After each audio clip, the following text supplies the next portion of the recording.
शिव महापुराण वर्णन करती है किसी भी छठ के दिन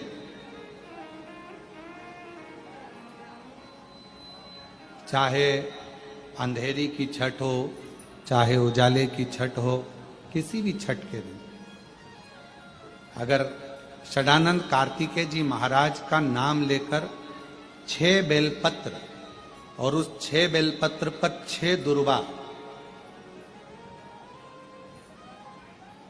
6 पुष्प, 6 अक्षत के दाने रखकर षडानंद कार्तिकेय बाबा के स्मरण कर कर शिवलिंग की जो जलाधारी है, उस जलाधारी पर जहां अशोक सुंदरी का स्थान है उसी के पास में कार्तिकेय जी का स्थान है। किसी भी छठ पर यदि आप बाबा को वो बेलपत्र, वो दुर्वा, वो पुष्प, वो अक्षत का दाना 6 समर्पित करते हैं, किसी भी छठ के दिन, षष्ठी के दिन स्कंद भगवान का नाम लेकर, स्कंदेश्वर बाबा का नाम लेकर, कार्तिकेय बाबा का नाम लेकर यदि समर्पित करते हैं तो जिंदगी में कितना भी कर्जा हो वो कर्जा 3 महीने के अंदर समाप्त होता ही है। कितना भी कर्जा, साथ में आपका परिश्रम, साथ में आपकी मेहनत और आपकी दृढ़ता। क्या होता है, लोग सोचते हैं कि हमने शंकर जी को बेलपत्र समर्पित कर दी तो कर्जा चूकेगा, पर साथ में मेहनत भी करना। अगर आप मानते हैं कि पूरी पूरी कथा का, इसमें कई दुनिया के कई लोग हैं हमारी कथाओं को आधा काटते हैं आधा भेज देते हैं। गुरुजी ने कहा कि बेलपत्र पर शेर लगाकर चढ़ाओ, पर गुरुजी ने साथ में कहा कि रात दिन एक करो, पढ़ाई पूरी करो, आधी बात काट देते, आधी बात दिखा दे, पर उसका हमको कोई फर्क नहीं पड़ता है। आग लगे बस्ती में अपन रोक, उसका हमको कोई फर्क नहीं पड़ता,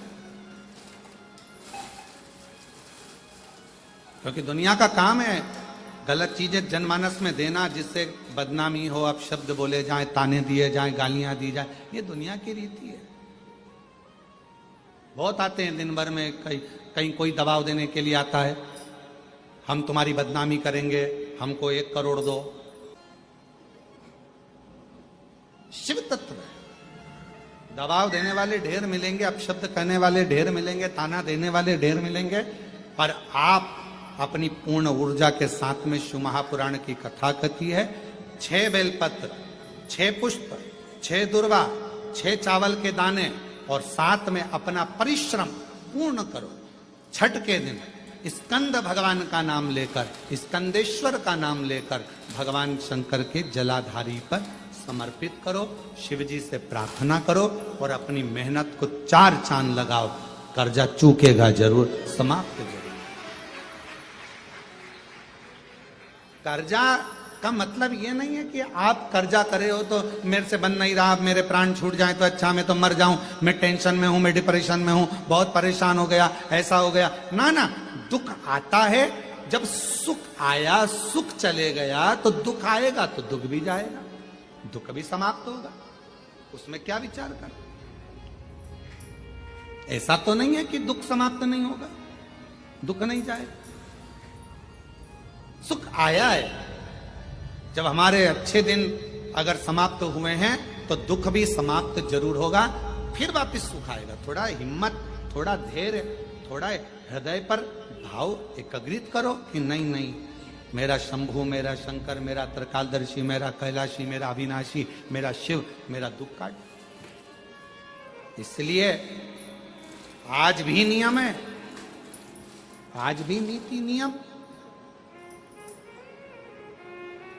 जिसके घर में संपदा की कमी होती है, जिसके घर में कर्जा बढ़ जाता है, लक्ष्मी नहीं आती, बहुत टेंशन की जिंदगी जीता है मनुष्य, व्यापार चल नहीं रहा, बहुत तकलीफ का जीवन चल रहा होता है, तो आज भी नियम है महाराज, आज भी नियम। शहद रखकर, मधु रखकर यदि लक्ष्मी जी का स्मरण किया जाए और माता लक्ष्मी जी का स्मरण कर कर 1 लाल पुष्प उस कटोरी के सम्मुख में माता लक्ष्मी का नाम लेकर रखा जाए और बाद में वही शहद, वही मधु और वही पुष्प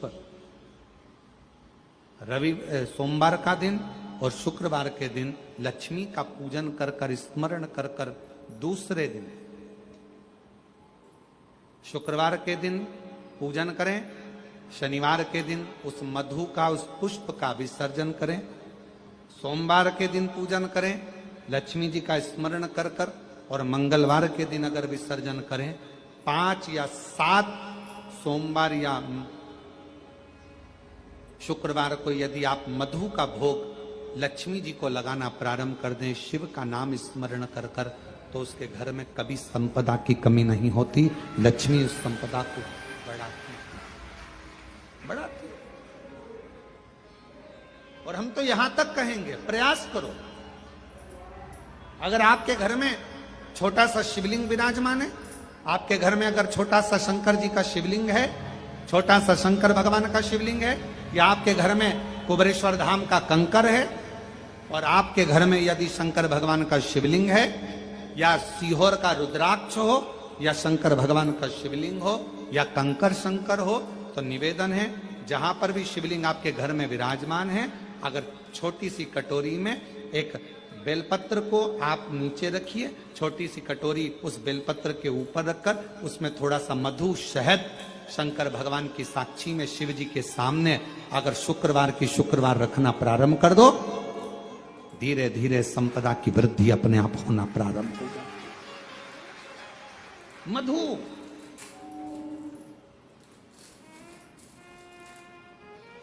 देवी भागवत का यह प्रसंग है, छठे स्कंद का 16वां और 17वां अध्याय देवी भागवत का वर्णन करता है। मां लक्ष्मी पृथ्वी पर आ गई, रात्रि को देखा कहीं स्थान नहीं, एक बूढ़ी के स्थान पर, बूढ़ी के दरवाजे पर जाकर विनय करी, शहद मधु पाने को मिला, वर दे दिया, मैं तुझे वर देती हूं, तेरे घर में कभी संपदा की कमी नहीं आई। तूने मुझे मधु दिया, तूने मुझे शहद दिया, 56 भोग दीपावली के दिन माता लक्ष्मी को लोग लगाते हैं, ढेरों सारा गुजिया, पपड़िया, बर्फी, चक्की, मठरी, खाजे, पपड़िया सब लक्ष्मी जी को भोग लगाते हैं। पर यदि एक पान के पत्ते पर भी एक बूंद अगर शहद का दीपावली के दिन अगर रात्रि को भी लक्ष्मी को भोग लगा दिया जाए तो कभी संपदा कम नहीं। शुक्रवार का दिन एक पात्र में जल और दूध ले लीजिए, एक पात्र में देसी गाय का दूध, जल उसमें रखकर, और आपके यहाँ अगर लड्डू गोपाल हो, यदि आपके घर में ठाकुर जी हो, लड्डू गोपाल हो, विष्णु जी का कोई स्वरूप हो, श्री हरि का कोई स्वरूप हो, तो उस पर शुक्रवार के दिन आप संध्या के समय पर दुर्वा डालकर उस दुर्वा से अगर लक्ष्मी जी के नामों का 108 बार उच्चारण कर कर, घी का दिया लगाकर, कैसर के चावल साथ में रखकर केवल उस जल का और दूध का मात्र छींटा देते हो, तो उसके घर में कभी लक्ष्मी की कमी नहीं आ सकती, संपदा बढ़ती चली जाती है। 108 बार लक्ष्मी के नाम का मात्र उच्चारण कर लेने पर, भगवान विष्णु के चरणारविंद पर, भगवान विष्णु के चरणों पर केवल उस दुर्वा का, जल का, दूध का सींचन कर देने से भी लक्ष्मी की वृद्धि होती, लक्ष्मी देती। और शुक्रवार के दिन माता लक्ष्मी के लिए अग्नि में आहुति दीजिए। महाराज, शाम के समय पर सूर्यास्त के पहले शिव महापुराण की कथा कहती है, अग्नि पुराण कहती है, नर्मदा पुराण कहती है, लिंग पुराण कहती है कि बेलपत्री के वृक्ष के नीचे, नीचे तो नीचे वो भी जाने दो, यहां तक वर्णन किया शिव महापुराण में तो कि बेलपत्री का जो फल होता ना, बेल फल जो होता है, कहते हैं अगर किसी व्यक्ति के यहाँ लक्ष्मी की कमी होती है, संपदा की कमी होती है, जिसके यहाँ पैसा नहीं आता, धन नहीं आता, तो बेल का जो फल होता है, बेलपत्री का जो फल होता है, उस फल के गूदे को, बेलपत्री के फल का गुर्दा निकाल लो, सुखा लो, गाय के घी में उसको डुबो लो, और शुक्रवार के दिन माता लक्ष्मी के लिए अग्नि में आहुति दीजिए। महाराज, शाम के समय पर सूर्यास्त के पहले ये जो आहुतियां हम बेले के गुर्दे के फल की गाय के घी में डुबोकर माता लक्ष्मी और भगवान विष्णु के नाम से देते हैं, महाराज 2 या 3 शुक्रवार करोगे, लक्ष्मी की कभी कमी नहीं आती, संपदा बढ़ती है। एक प्रयोग और कर कर देखना, कभी अगर मौका मिले आपको तो प्रयोग कर कर देखिए। लिंग पुराण के अंदर लिखा हुआ है, शिव पुराण में, लिंग पुराण में और स्कंद पुराण में कहा गया है कि अगर किसी ने बेले के फल का अगर थोड़ा सा भी गुर्दा पाया है, बेले के फल को खाया हो या बेल का रस पिया हो या बेल के फल का जूस पिया हो, अगर वो व्यक्ति का अनायास किसी कारणवश प्राण भी छूट गए हो, तो शिव महापुराण की कथा कहती है कि 27 दिन तक वो बेल के फल का रस उसके नस नस में रहता है, तो उस व्यक्ति को यम नहीं छूते, वो कैलाश पर निवास करता है। मर भी जाता है तो अधोगति में नहीं पड़ता, नरक नहीं भोगता, वो बैकुंठ पद का कामी हो, बैकुंठ का निवासी।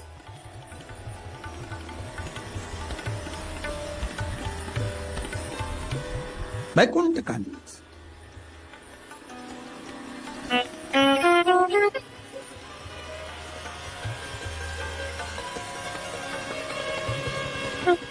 ये जो शिव जी को चढ़ती बेलपत्री हुई, शमी पत्र हुआ, मदार का पुष्प, आंकड़े का जो पुष्प हुआ, ये सब साधारण नहीं है साहब। शंकर का एक एक गुण तत्व ग्रहण करने वाले, शंकर का अनुमोदन करने वाले, शिव को एक एक वस्तु जो चढ़ने वाली साधारण नहीं।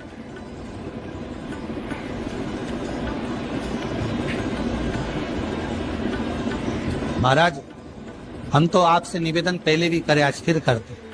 मान लो आपको ऐसा लगता है कि घर में बीमारियां ज्यादा घेर रही है, तो एक बेल का टुकड़ा, बेले का फल का एक टुकड़ा अपने ही घर में कहीं पर भी कटोरी में रख दीजिए, शिव का स्मरण, सुख प्रदान करेगा।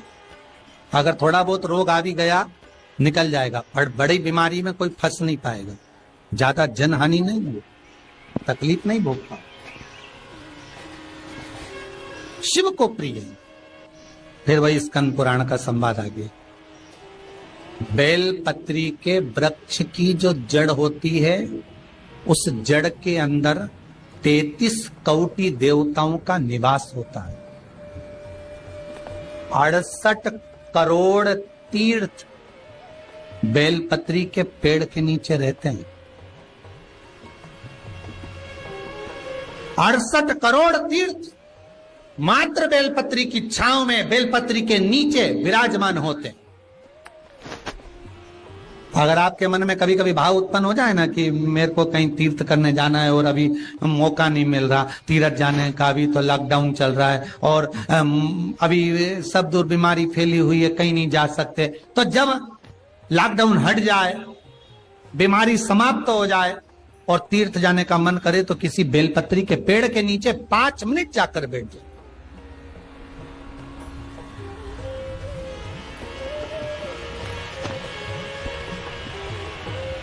और जप लो, श्री शिवाय नमस्तुभ्यम। जितने बैठे हो टीवी के सामने प्रेम से बोलो, श्री शिवाय नमस्तुभ्यम। जितने टीवी के सामने बैठे एक बार फिर से बोलो, श्री, साथ में बोलो, आगे आगे नहीं, श्री शिवाय नमस्तुभ्यम। एक मंत्र मैं तुम्हें देता हूं, दुनिया के लोग उसे संजीवनी मंत्र कहेंगे। ये वो मंत्र रहेगा जिस मंत्र का जाप तुम किसी मरे हुए व्यक्ति पर भी करोगे तो वो जीवित होकर बैठ जाएगा। संजीवनी मंत्र भगवान शंकर ने शुक्र को प्रदान कर दिया।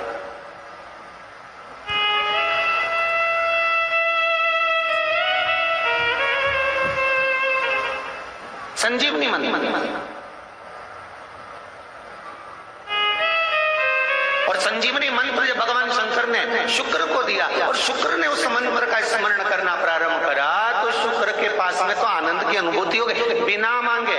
शंकर भगवान से शुक्र ने ये नहीं कहा कि मुझे ये मंत्र देना, पर शिव ने दे दिया। और शंकर कभी भी थोड़ा नहीं देता, देता है तो बहुत में देता है। शुक्र, मैंने तुम्हें संजीवनी मंत्र दिया है, इस मंत्र को रखना और मैं तुम्हें देव तुल्य बनाता हूं, तुम ग्रहों में पूजे जाओगे। और शुक्र को भी ग्रह बना दिया, कवि को भी ग्रह बना दिया और पूज्य बना दिया।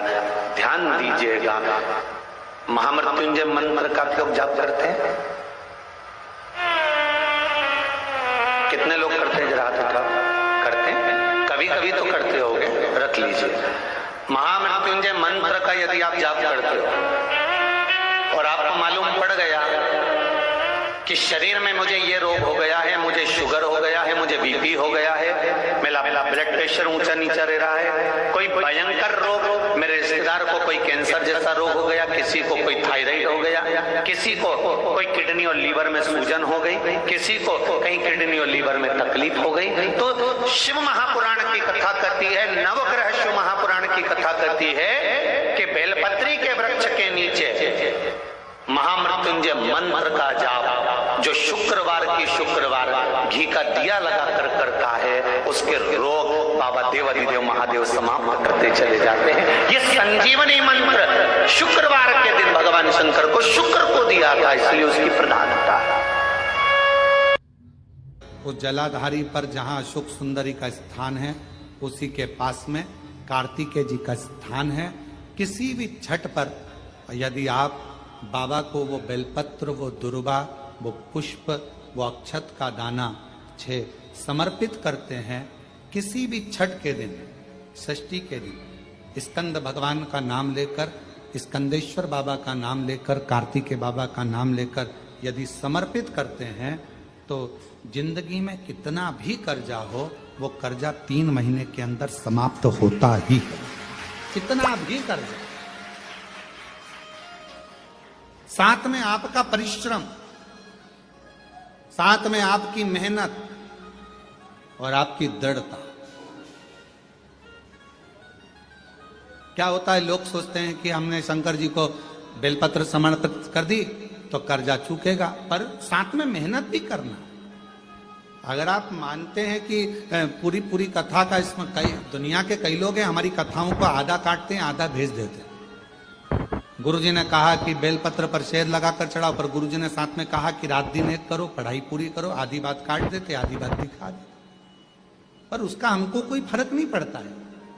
आग लगे बस्ती में अपन रहो, उसका हमको कोई फर्क नहीं पड़ता, क्योंकि दुनिया का काम है गलत चीजें जनमानस में देना, जिससे बदनामी हो, अपशब्द